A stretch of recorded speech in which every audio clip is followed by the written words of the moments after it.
Hosted by you/Brightside256. I have seen a lot of crazy people in my life, but my potential future mother-in-law is the absolute worst person I have ever met. I, 30F, have been with my boyfriend, 31M, for 8 months now. For the first few months, everything was amazing. He is the sweetest and most caring man I have ever been with. He likes to surprise me with fun dates and flowers for no apparent reason. The biggest surprise of all, though, was when I met his mother. I met his parents for the first time a few months ago. The first thing his mother said to me when I walked in the door was, "Are you Jewish?" I am not, and I am not particularly religious, but I was raised Catholic. Once I told her this, it was the beginning of the madness. She immediately stopped talking to me and acted as if I didn't exist. I was extremely nervous about meeting my boyfriend's parents, so this broke my heart. I was determined to make a good impression, so I kept trying to connect with her. This was a huge mistake, and I should have just let it go. Once we were all seated for dinner, she finally decided to try and make conversation. I have naturally red hair, and she asked me if my parents have the same color. I told her that I have the same hair as my mother. She then had the audacity to ask me, "Does the carpet match the drapes?" I had no idea how to respond and just sat there, stunned. Seeing my reaction, she said, "Don't worry, I'll just ask my son about it later." I looked over at my boyfriend, who seemed equally shocked, but he didn't say anything. She then started to go on about my hair being too curly. She told me that I really need to learn how to run a brush through my hair and think about my appearance more when I'm out with her son. Then, when I didn't eat much at dinner, she gave me her version of a compliment. I was told it was good that I am watching what I eat because it would be a shame if I got any bigger. This was just my first meeting with this woman. As soon as I got into my car, I burst into tears and cried all the way home. My boyfriend was texting me and apologizing for his mother's behavior, but the damage was done, and I told him I needed time to think. He went into apology overload after this, sending flowers to my office every day and leaving me messages begging me to talk to him. I finally agreed, and we went out to dinner. He told me he had spoken with his mother about her inappropriate comments and swore it would never happen again.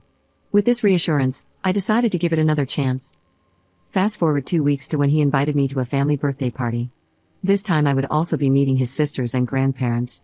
His grandparents and sisters are awesome people. They asked me normal questions about my job, family, and friends.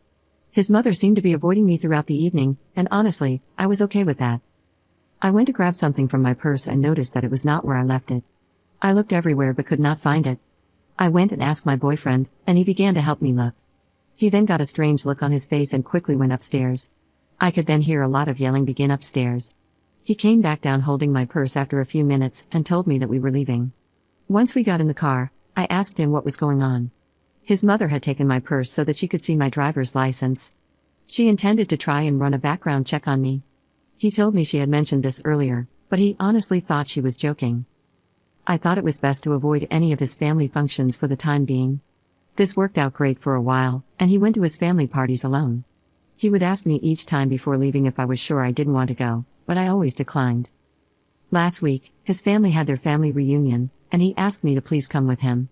I was very reluctant, but considering there would be so many people present, I didn't think she would pull anything.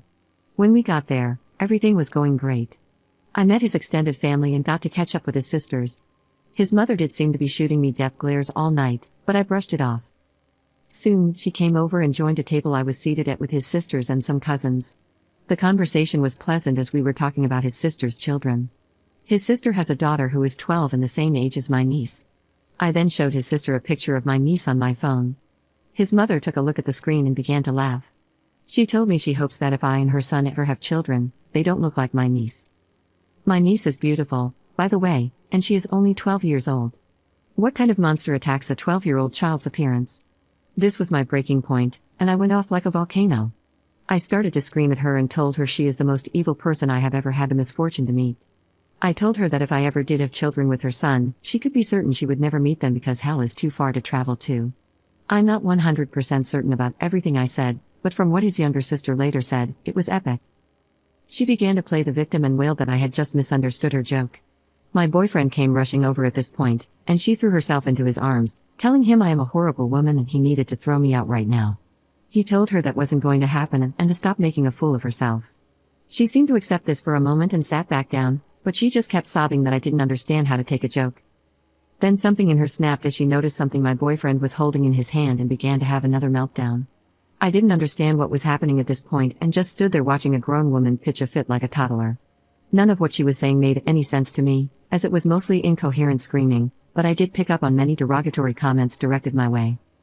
My boyfriend then told me we were leaving and told me to grab my things. As I started to get ready, his mother made a lunge for my boyfriend's hand and grabbed the small box he was holding. She then looked me dead in the eyes and said, "You will never have this ring, you little beach." She ran outside and threw the box down a storm drain. It turns out that my boyfriend was intending to propose to me. He had just obtained his grandmother's ring while we were at the reunion.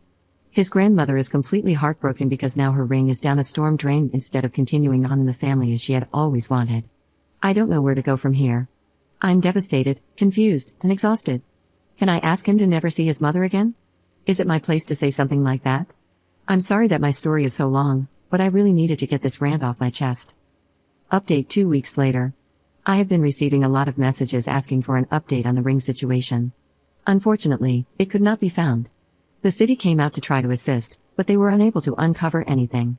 My fiancé and his family were devastated by this, and many of them have ceased communication with my future mother-in-law because of it. The ring held significant sentimental value within the family, more than I had understood at the time of writing my first post. This was literally the straw that broke the camel's back for many family members. His sisters have chosen to maintain contact with his future mother-in-law, and one of them told me that she is playing the victim card, claiming she had a mental break and that we all need to be more compassionate and understanding of her.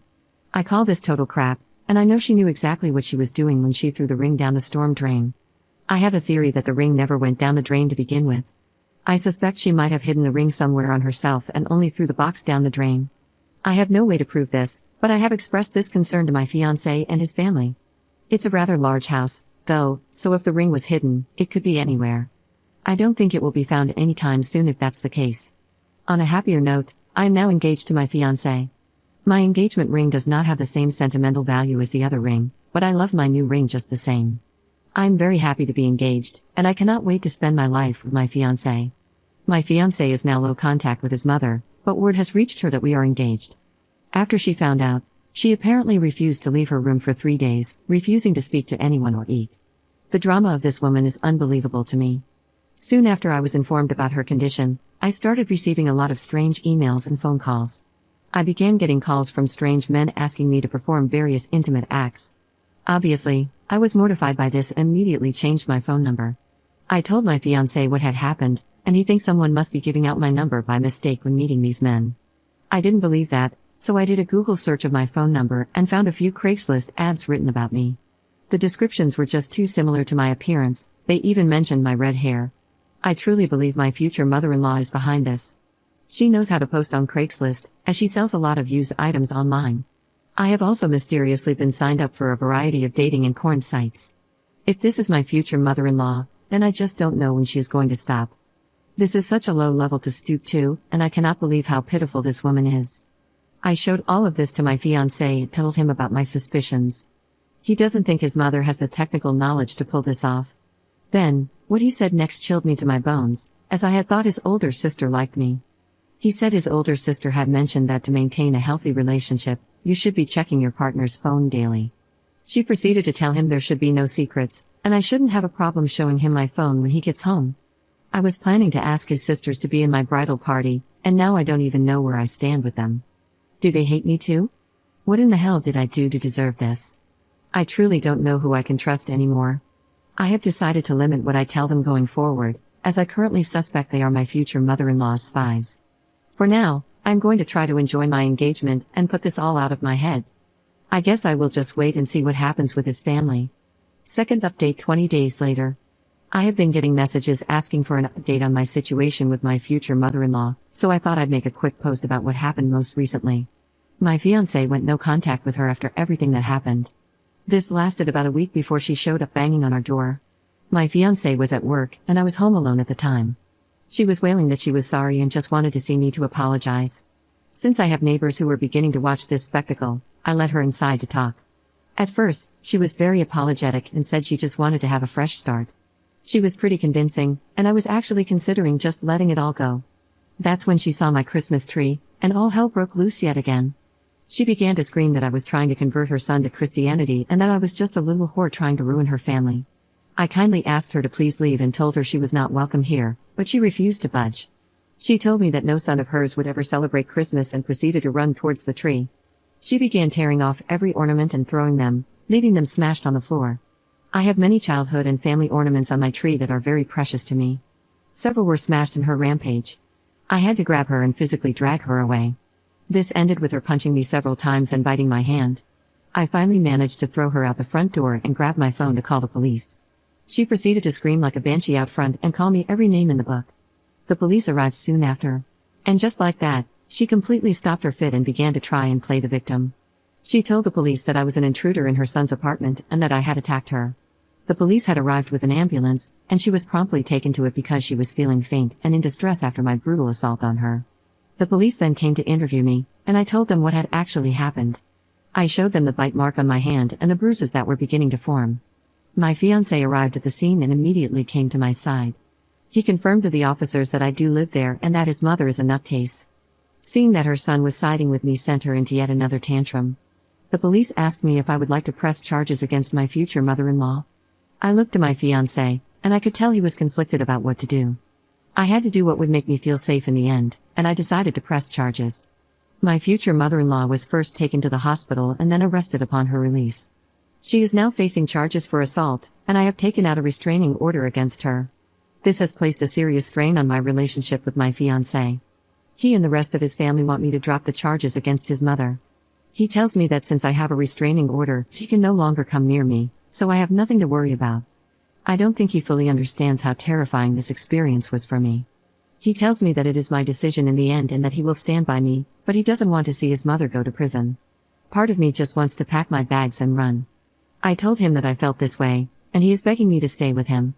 He says that we can move and have no contact with his family in the future. I am so confused and conflicted about what to do. Third update 6 months later. Well, everyone, I know I will be trashed for being so stupid, but many of you have asked for an update. I left my fiancé after everything happened, and I was heartbroken. A few days after leaving and staying with my parents, I found out the news. I am pregnant. I went to the apartment to tell him the news, and his mother was there. Yep, he decided to side with her. She screamed the loudest banshee scream I have ever heard. She told me I needed to get a termination immediately. I told her that I would not do that. I planned to keep the baby. That is when this monster attacked me. She started to hit me, including my stomach area. After this, I called the police. The bastard did nothing to help, only said stop to her from the sidelines. I think he wanted the baby to die. Luckily, they are doing just fine. I truly regret dropping the restraining order. I now don't know what to do. I think he still has rights as a father, but I don't know how to fix it so they don't have access. I am now pregnant and alone, living with my parents. Any advice is appreciated, but please leave out the negative comments. I am not sure I can handle them. Fourth update 1 month later. I have been asked many times about what happened afterward. When I got home that day, my mother took one look at me and was furious. I had a black eye and bruises. I declined the ambulance and went straight to my parents' house. My mom led me to my bed and made me a cup of tea. Then she just kept asking, "Who did this?" She thought it was my ex, but when I told her the truth, she was even more furious. I explained everything to her that had happened. I had never told her before and shared all the graphic details. She calmed me down and left to go make me some food. But she actually left the house. A few hours later, she came back. She had what she called her trophy, which was actually a large clump of my ex-future mother-in-law's hair. She had put it in a memory box. She told her that she would never lay eyes on her grandbaby and said many other colorful things. My mom is actually a former bodybuilder and very into fitness. After that, I got a call from my ex, and he just screamed at me. Mom took the call and told him never to contact me again or he would get the same treatment that was given to me. He has not contacted me since. Editor's note. There are posts made by Op that were deleted, so the story might feel a little incomplete to some of you. She hasn't updated her situation with her mother-in-law and her ex in almost 2 years. We can assume that the situation is concluded. Hopefully, everything is going well for her and her baby.